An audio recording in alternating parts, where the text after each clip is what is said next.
When you had that third failure in a row, did you think, I need to pack this in? Never. Why not? I don't ever give up. I mean, I'd have to be dead or completely incapacitated. Work like hell. I mean, you just have to put in, 80 to 100 hour weeks every week. All those things improve the odds of success. Okay. I mean, if other people are putting in 40-hour work weeks and you're putting in 100-hour work weeks, then even if you're doing the same thing, you know that in 1 year you will achieve what they achieve. You will achieve in 4 months what it takes them a year to achieve. You need to work super hard. So what does super hard mean? Well, when my brother and I were starting our first company, instead of getting an apartment, we just rented a small office and we slept on the couch. And we showered at the YMCA, and we're so hard up we had just one computer. So the website was up during the day, and I was coding at night. 7 days a week, all the time. So briefly I had a girlfriend in that period, and in order to be with me, she had to sleep in the office. So work hard like every waking hour. That's the thing I would say, particularly if you're starting a company. And I mean, if you do simple math, say like, okay, if somebody else is working 50 hours and you're working 100, you'll get twice as much done in the course of a year as the other company. I think when I was, 5 or 6 or something, I thought I was insane. Why did you think you were insane? Because it was clear that other people did not. Their mind wasn't exploding with ideas all the time. They weren't expressing it. They weren't talking about it all the time. And you realized by the time you were 5 or 6, like, oh, they're probably not even getting this thing that I'm getting. No. It was just strange. It was like, I'm strange. When I was young, I didn't really know what I was going to do when I got older. People kept asking me, but then eventually I thought that the idea of inventing things would be really cool. And the reason I thought that was because I read a quote from Arthur C. Clarke, which said that a sufficiently advanced technology is indistinguishable from magic, and that's really true. If you go back, say 300 years, the things that we take for granted today you'd be burned at the stake for. Being able to fly, that's crazy. Being able to see over long distances, being able to communicate, having effectively, with the internet, a group mind of sorts, and having access to all the world's information instantly from almost anywhere on the earth. This is stuff that really would be magic, or would be considered magic in times past. In fact, I think it actually goes beyond that, because there are many things that we take for granted today that weren't even imagined in times past. They weren't even in the realm of magic. So it actually goes beyond that. So I thought, well, if I can do some of those things, basically if I can advance technology, then that's like magic, and that would be really cool. You have to apply a lot of hours to actually working.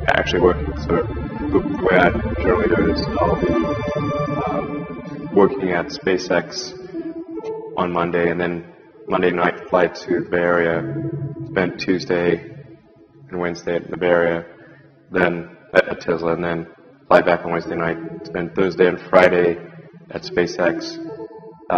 In the last several months, then I would fly back here on a Saturday, and either spend Saturday and Sunday at Tesla, or spend Saturday at Tesla and Sunday at SpaceX. I was living in the factory in Fremont, and the one in Nevada for 3 years straight. That was my primary residence. Not kidding, literally. I actually slept in a couch at one point in a tent on the roof. And then, for a while there, I was just sleeping under my desk, which is out in the open in the factory, and for an important reason. And it was damn uncomfortable sleeping on that floor. And always, when I woke up, I'd smell like metal dust. But actually, I stopped using the couch because there's a little conference room and a couch there. I stopped using the couch. I just slept on the floor under my desk. So during shift change, the entire team could see me. If they think the sort of their leader is off somewhere having a good time, drinking Mai Tais on a tropical island, which I could definitely have been doing and would much have preferred to do. But the thing is that since the team could see me sleeping on the floor during shift change, they knew I was there, and that made a huge difference. And then they gave it their all. Like one of the most difficult choices I've ever faced in life was in 2008, I think I had maybe $30 million left, or $30 or $40 million left in 2008. And I had two choices. I could put it all into one company, and then the other company would definitely die, or split it between the two companies. And if I split it between the two companies, they both might die. And when you put your blood, sweat, and tears into creating something, building something, it's like a child. And so it's like, which one am I going to let one starve to death? I couldn't bring myself to do it, so I split the money between the two. Fortunately, thank goodness, they both came through. Were you a little naive when you thought, I can easily build an electric car and a rocket? I didn't think it would be easy. Like I said, I thought they would probably fail. But creating a company is almost like having a child. So it's sort of like, how do you say your child should not have food? So once you have the company, you have to feed it and nurse it and take care of it, even if it ruins you. Yeah.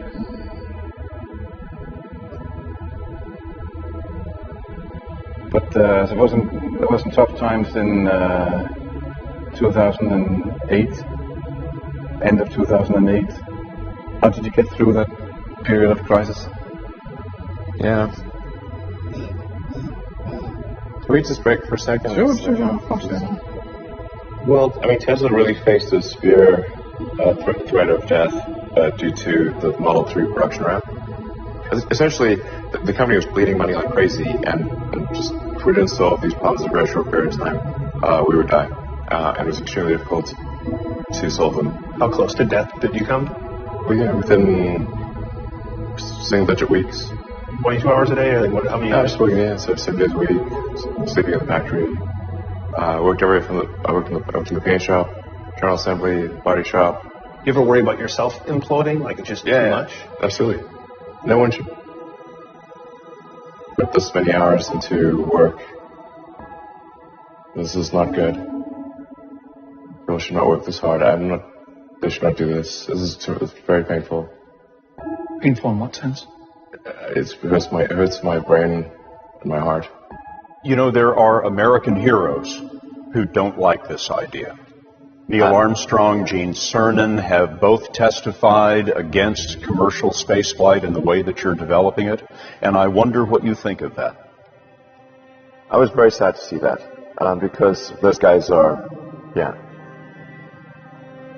those guys are heroes of mine, so it's really tough. I wish they would come and visit and see the hardware that we're doing here. And I think that would change their mind. They inspired you to do this, didn't they? Yes. And to see them casting stones in your direction. It's difficult. Did you expect them to cheer you on? So they're hoping they would? For SpaceX, the first 3 launches failed.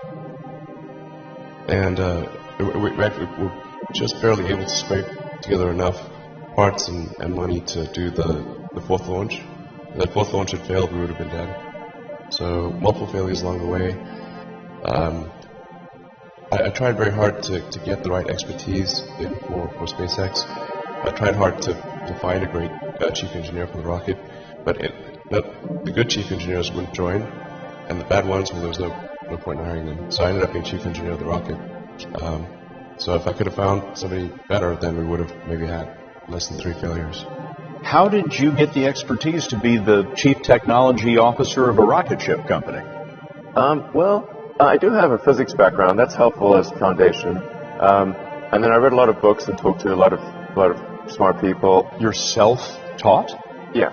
Well, self-taught, yes, meaning I don't have an aerospace degree. So how did you go about acquiring the knowledge? Well, I read a lot of books, talked to a lot of people, and have a great team. So many young people actually from across the globe. If you have an advice to them, young people globally want to be like Elon Musk, what's your advice?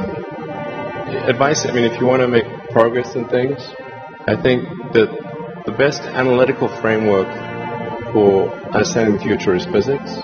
I'd recommend studying the thinking process around physics, like not the equations. I mean, the equations certainly they're helpful, but the way of thinking in physics is it's the best framework for understanding things that are counterintuitive, and always taking the position that you are to some degree wrong, and your goal is to be less wrong over time. If you want to do things like me, you have to learn how to be good at technology. That's so study engineering, physics, that kind of thing. Understand how the world works, and try to be as accurate as possible about that.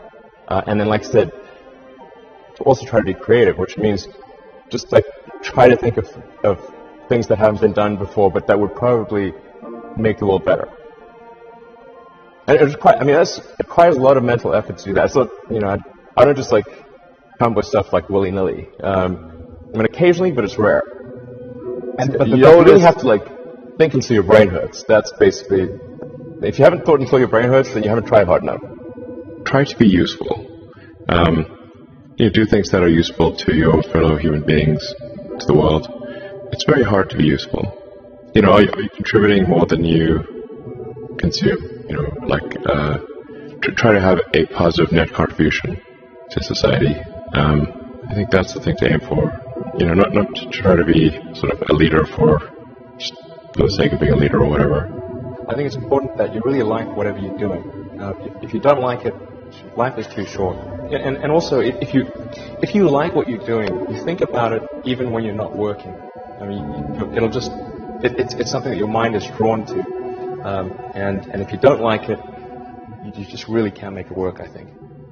I think certainly being focused on something that you're confident will have high value to someone else, and just being really rigorous in making that assessment, because people tend to, a natural human tendency is wishful thinking.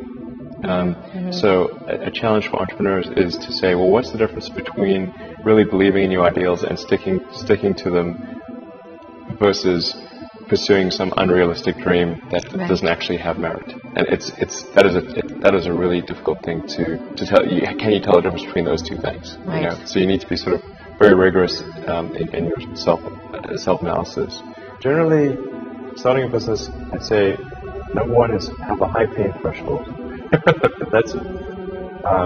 There's a friend of mine who's got a good saying, which is that starting a company is like eating glass and staring into the abyss. Okay, that's generally what happens. Because when you first start a company, there's lots of optimism, and things are great. And then, so happiness at first is high. Then you encounter all sorts of issues, and happiness will steadily decline. And then you'll go through a whole world of hurt. And then eventually, if you succeed, and in most cases you will not succeed, and Tesla almost didn't succeed, came very close to failure. Then if you succeed, then after a long time you will finally get back to happiness. If you're creating a company or if you're joining a company, the most important thing is to attract great people. So either join a group that's amazing, that you really respect, or if you're building a company, you've got to gather great people. I mean, all a company is a group of people that are gathered together to create a product or service. And so depending upon how talented and hardworking that group is, and the degree to which they are focused cohesively in a good direction, that will determine the success of the company. So do everything you can to gather great people. One of the biggest mistakes people generally make, and I'm guilty of it too, is wishful thinking. You want something to be true, even if it isn't true. And so you ignore the things that, you ignore the real truth because of what you want to be true. This is a very difficult trap to avoid. And like I said, certainly one that I find myself in having problems with. But if you just take that approach of you're always to some degree wrong, and your goal is to be less wrong, and solicit critical feedback, particularly from friends. Like friends, particularly friends, if somebody loves you, they want the best for you. They don't want to tell you the bad things. So you have to ask them, say, really, I really do want to know, and then they'll tell you. Now is the time to take risk. You don't have, you don't have kids. But as you get older, your obligations increase. And once you have a family, you start taking risks not just for yourself, but for your family as well. It gets much harder to do things that might not work out. So now is the time to do that before you have those obligations. So I would encourage you to take risks now. Do something bold. You won't regret it. I actually think I feel fear quite strongly. So it's not as though I just have the absence of fear. I feel it quite strongly. But there are just times when something is important enough, you believe in it enough, that you do it in spite of the fear. People shouldn't think, I feel fear about this and therefore I shouldn't do it. It's normal to feel fear. Like there'd have to be something mentally wrong if you didn't feel fear. So you just feel it and let the importance of it drive you to do it anyway. Yeah, actually, something that can be helpful is fatalism, to some degree. If you just accept the probabilities, then that diminishes fear. When starting SpaceX, I thought the odds of success were less than 10%, and I just accepted that actually probably I would just lose everything. But that maybe would make some progress if we could just move the ball forward. Even if we died, maybe some other company could pick up the baton and keep moving it forward, so that we're still doing some good. Yeah, same with Tesla. I thought the odds of a car company succeeding were extremely low. But there are a lot of negative things in the world. There's a lot of terrible things that are happening all over the world, all the time. There are lots of problems that need to get solved. There's lots of things that are miserable and kind of get you down. But life cannot just be about solving one miserable problem after another. That can't be the only thing. There need to be things that inspire you, that make you glad to wake up in the morning and be part of humanity. That's why we did this. This guy called Tsiolkovsky, one of the early Russian rocket scientists, the great saying, "Earth is the cradle of humanity, but you cannot stay in the cradle forever."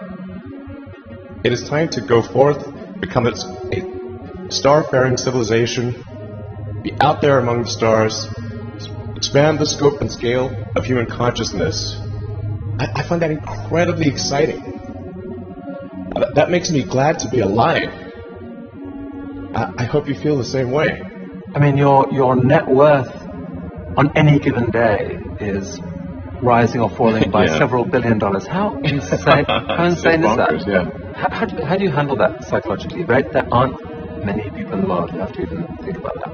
I actually don't think about that too much, but the thing that is actually more difficult, and that does make sleeping difficult, is that every good hour or even minute of thinking about Tesla and SpaceX has such a big effect on the company that I really try to work as much as possible, to the edge of sanity, basically, because Tesla's getting to the point where every high quality minute of thinking is $1 million to impact on Tesla.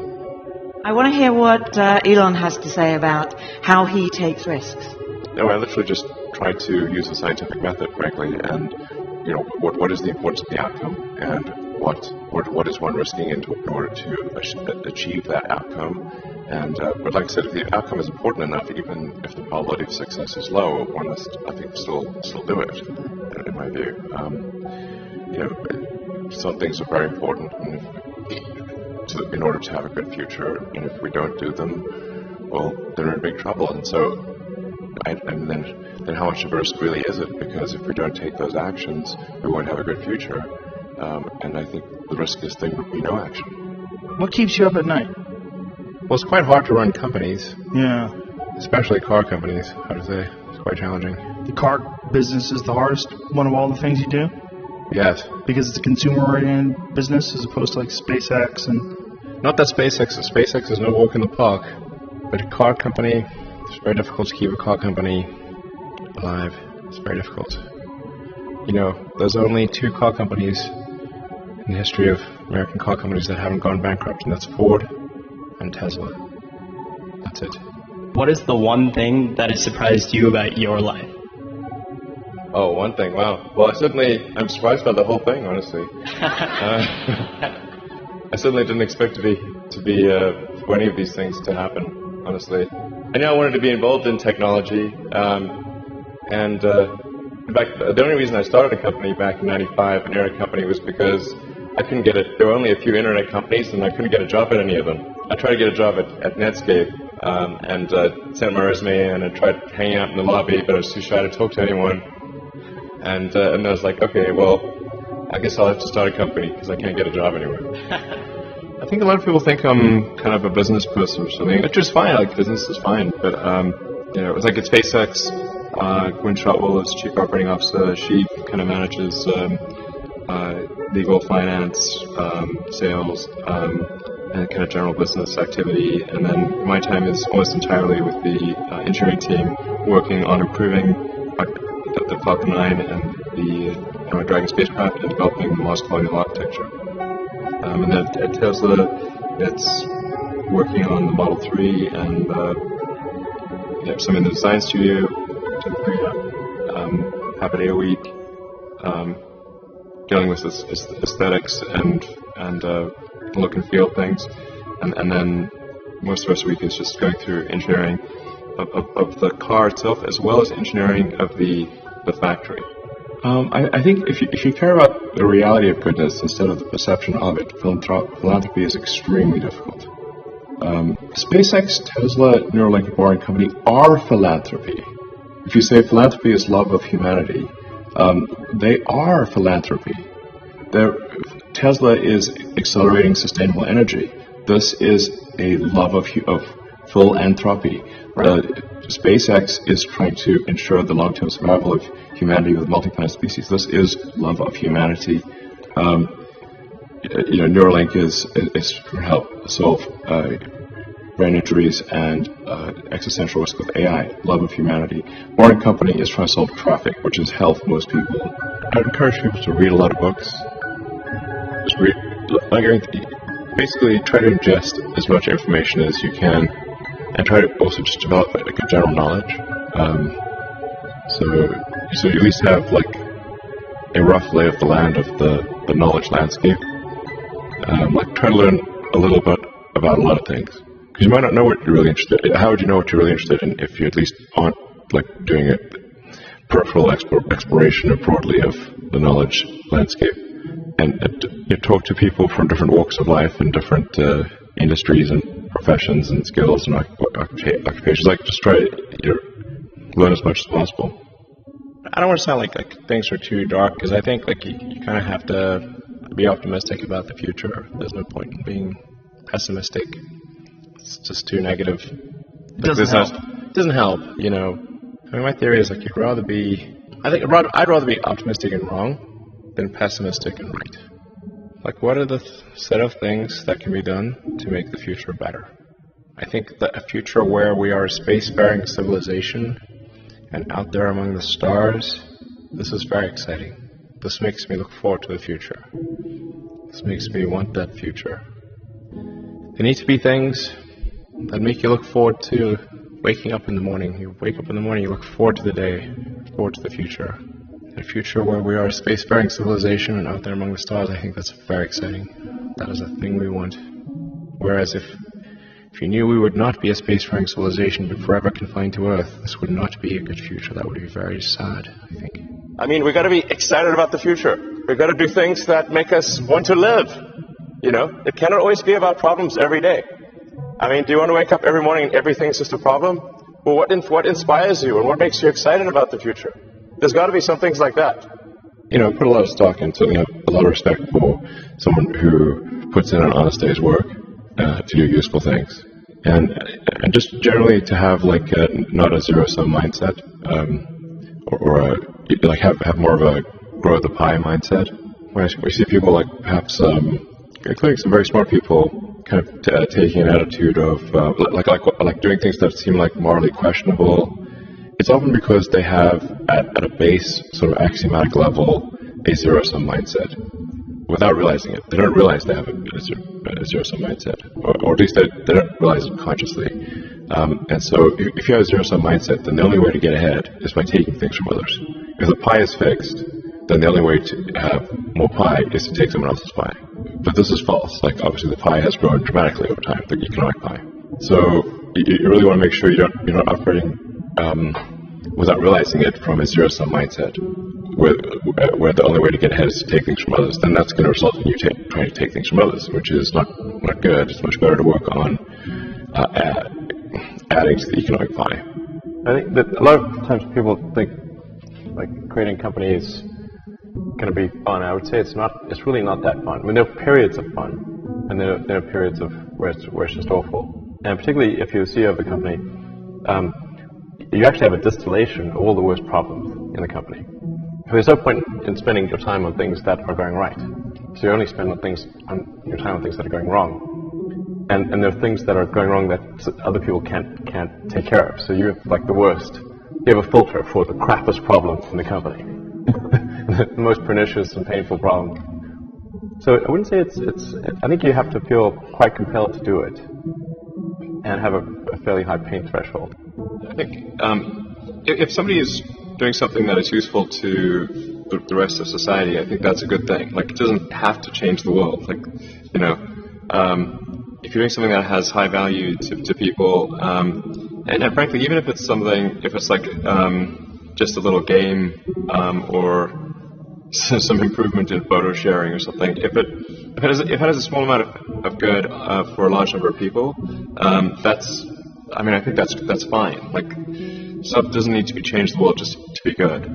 But in terms of things that I think are most likely to affect the future of humanity, I think AI is probably the single biggest item in the near term that's likely to affect humanity. So it's very important that we have the advent of AI in a good way. That is something that if you could look into the crystal ball and see the future, you would like that outcome, because it is something that could go wrong, as we've talked about many times, and so we really need to make sure it goes right. What's your mission in life? Why you do whatever you do? When I was a kid, I was wondering kind of what's the meaning of life? Why are we here? What's it all about? And I came to the conclusion that what really matters is trying to understand the right questions to ask. And the more that we can increase the scope and scale of human consciousness, the better we are able to ask these questions. So I think that there's certain things that are necessary to ensure that the future is good. Some of those things are, in the long term, having long-term sustainable transport and sustainable energy generation, and to be a space-faring civilization, and for humanity to be out there among the stars and be a multi-planetary species. Being a multi-planet species and being out there among the stars is important for the long-term survival of humanity.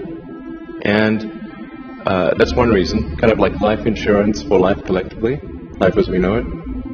But then the part that I find personally most motivating is that it creates a sense of adventure, and it makes people excited about the future. Well, my priority right now is to try to add some more management bench strength to Tesla in particular, so that I can take a vacation. In the last 12 years, I've only tried to take a week off twice. The first time I took a week off, the Orbital Sciences rocket exploded, and Richard Branson's rocket exploded in that same week. The second time I took a week off, my rocket exploded. The lesson here is don't take a week off. My goal is try to do useful things, Trying to maximize the probability the future is good. Future exciting. Something you look forward to. With Tesla, we're like trying to make things that people love. How many things can you buy that you really love, that really give you joy? So rare, so rare. I wish there were more things. That's what we're trying to do. Just make things that somebody loves. This may sound corny, but love is the answer. It wouldn't hurt to have more love in the world. I think people should be nicer to each other and give more credit to others, and don't assume that they're mean until you know they're actually mean. It's easy to demonize people. You're usually wrong about it. People are nicer than you think. Give people more credit.